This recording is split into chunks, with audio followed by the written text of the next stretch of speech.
తగలబెట్టండి. పిల్లలు తప్ప పెద్దలు ఎవరు బతుకుండకూడదు.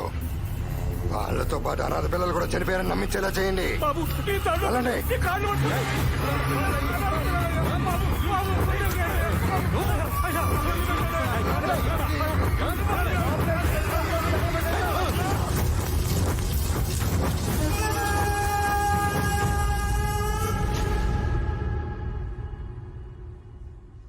అడిగేవాళ్ళు లేని అనాథలు సార్.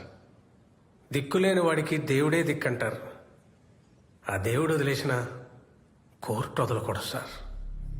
అసలేం జరిగిందో నిజ నిర్ధారణ జరగకుండా కేసును కొట్టివేయకూడదు కనుక సరైన ఆధారాలు సేకరించాల్సిందిగా పోలీసుల్ని ఆదేశిస్తూ ఈ కేసుని ఓ 1 రోజుల పాటు వాయిదా వేస్తున్నాను.